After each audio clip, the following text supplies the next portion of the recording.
নমস্কার বন্ধুরা, আমি জয়রাজ খেল গল্প পরিবারে তোমাদের স্বাগত জানাই। বাংলার ঐতিহ্য ফুটবল এবং ঐতিহ্যের টুর্নামেন্ট সন্তোষ ট্রফি শুরু হতে চলেছে আসামে, এবং সেই হিসাবে বাংলার দল 22 জনের দল ঘোষণা করা হয়েছে। কোচ হিসাবে নির্বাচিত করা হয়েছে অভিজ্ঞ সঞ্জয় সেনকে, এবং তিনি চেষ্টা করবেন যে গতবারের চ্যাম্পিয়নরা তাদের শিরোপা যাতে ধরে রাখতে পারে।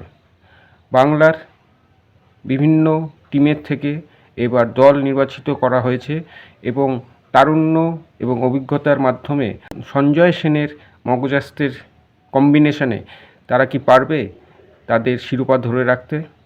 বাংলার টিম কি হয়েছে আসুন একবার দেখে নিই।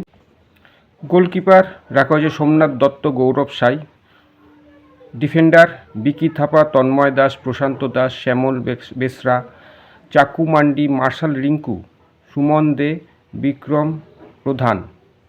মিডফিল্ডার বিকি থাপা, তন্ময় দাস, প্রশান্ত দাস, শ্যামল বেসরা, সায়ন ব্যানার্জি, বিজয় মুর্মু, আকিব নবাব, আকাশ হেমব্রম।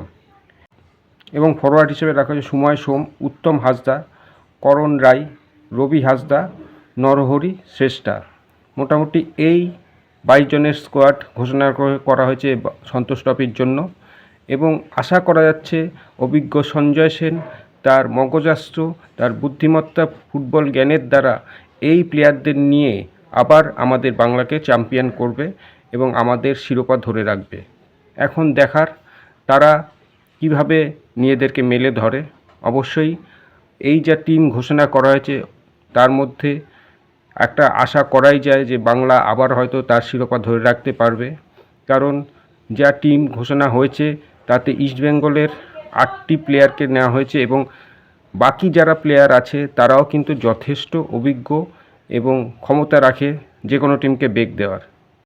আশা করা যায় সঞ্জয় সেন আবার আমাদের মুখে হাসি ফোটাবে এবং আমাদের ঐতিহ্যের ট্রফি বাংলায় ফিরিয়ে আনবে। তাহলে দেখা যাক গতবারের চ্যাম্পিয়ন বাংলা তাদের শিরোপা ধরে রাখতে পারে কিনা। তো বন্ধুরা, আজ এখানে শেষ করছি। দেখা হচ্ছে পরের ভিডিওয়ে। তোমরা ভালো থেকো, সুস্থ সঙ্গে থেকো, আর আমার এই ভিডিওটিকে অবশ্যই শেয়ার করো, আমার পেজটিকে ফলো এবং সাবস্ক্রাইব করো। টাটা।